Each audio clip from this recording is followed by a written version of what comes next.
Здраво и добро дојдовте во уште едно видео, каде што видео ќе збориме за тумор некротичен фактор, односно ТНФ.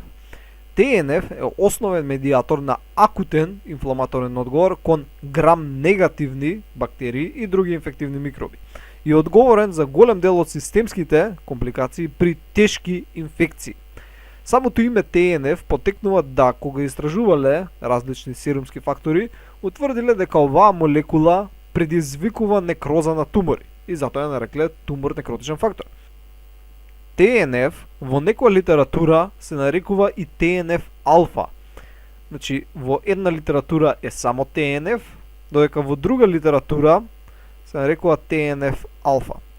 И зашто има ваква разлика? Поради тоа што во дадена литература постои друга молекула која се нарекува ТНФ бета, додека во друга литература се нарекува лимфотоксин, кој се бележи со ЛТ, значи лимфотоксин. И поради тоа имаме различни називи за различни молекули. Зависи која литература ја читаме. Значи во една литература ТНФ е само ТНФ, додека во друга ова е всушност ТНФ алфа, додека лимфотоксинот е ТНФ бета. Вредно, че зависи од литература до литература, но колку да знаете дека постојат различни термини. Во ред, најголем дел од продукцијата на ТНФ произлегува од активираните макрофаги. Иако дел може да биде создан и од страна на CD4 Т клетките, еозинофили, неутрофили, НК клетки, маст клетки, дури некои нервни клетки. Ајде сега да го проследиме овој цртеж. Овде имаме грам негативни бактерии, од кои ќе се добијат липополисахариди, кои ќе бидат препознаени од страна на toll-like рецепторите на макрофагот. Ќе бидат испратени сигнали до јадрото на макрофагот, каде што ќе се промени експресијата на одредени гени и сега ќе добиеме ТНФ молекули. Овие ТНФ молекули се инкорпорирани во мембраната на макрофагот, и тоа со нивниот карбоксилен крај кон цитоплазмата и нивниот аминокрај кон екстрацелуларниот простор. И они се всушност негликолизиран тип 2 мембрански протеини, кои по структура се хомотримери, односно се изградени од 3 полипептидни ланци кои се исти. Во ред, сега, екстрацелуларниот дел од ТНФ молекулата ќе биде скратен, и тоа од страна на мембрански асоцирана металопротеиназа.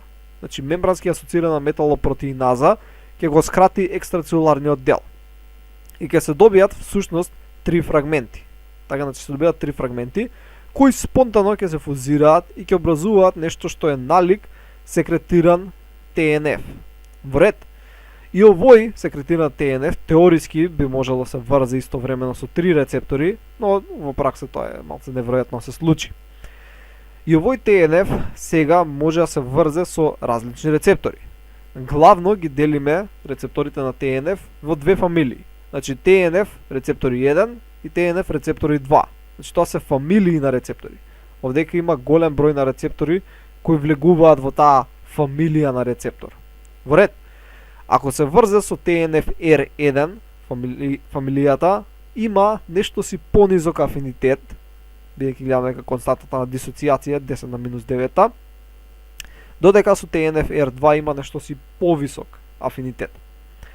Ако се врзе со ТНФ R2 фамилијата на рецептори, во тој случај го имаме следниот начин на сигнализирање. Значи се прикачуваат траф молекули кои што името стои за ТНФ рецептор асоцирани фактори. Значи ТНФ рецептор асоциран фактор се прикачува и се прикачуваат и други молекули, но главното е дека ќе се добијат НФКБ и АП1 транскрипцијски фактори кои ќе променат генска експресија. Така, значи ќе влијат врз генска експресија. Во ред, но овие ТНФ молекули можат да се врзат со одредени рецептори кои влегуваат во ТНФ R1 фамилијата, не сите, само одреден вид, каде што ќе се индуцира пат на апоптоза. Односно ќе се прикачи всушност фас асоциран дед домейн протеин, кој што понатаму нели ќе активира прокапсази во капсази и ќе се добие апоптоза, односно клетката ќе умре. Значи, одредени рецептори во ТНФ R1 фамилијата ќе стимулираат апоптоза ако би се поврзали со ТНФ. И овдека исто имам бележано дека интерферонот гама кој може да биде секретиран од страна на Т и НК клетките, ја регулира експресијата на ТНФ. Вред, сега ќе го разгледаме биолошкиот ефект на ТНФ. Главниот ефект на ТНФ е да стимулира регрутирање на неутрофили и моноцити до местото на инфекција, да ги активира истите со цел да се уништат микробите, нели, кои се на местото на инфекција. И ова главно се постигнува преку 3 механизми. Првиот е да ТНФ влијае врз ендотелните клетки на крвните садови да создаваат повеќе селектини и лиганди за интегрини, со цел различни имуни клетки да воочат каде е местото на инфекција, така, со цел да действуваат.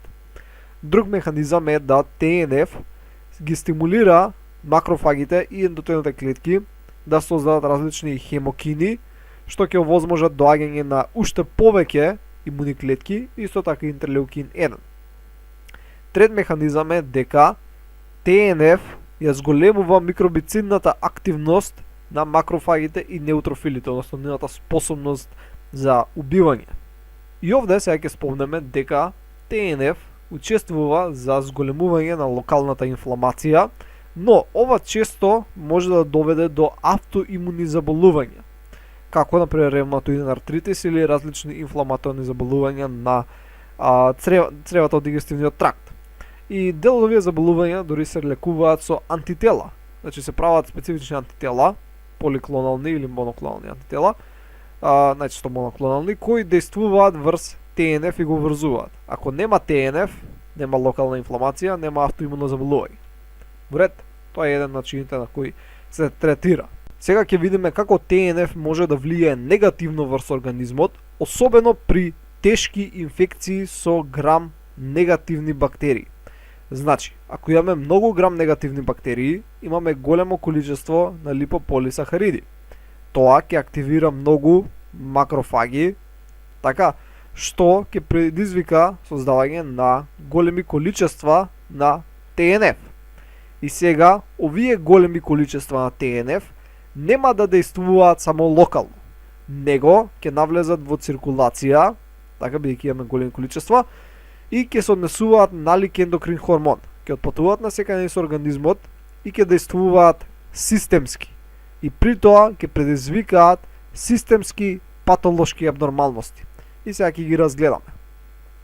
Првично, ТНФ се однесува како ендоген пироген, односно ТНФ ќе действува врз хипоталамусот, тој ќе зголеми создавање на простагландини, стимулиран од страна на различни цитокини, не само на ТНФ, и тоа ќе доведе до фебрилна состојба, односно покачена телесна температура.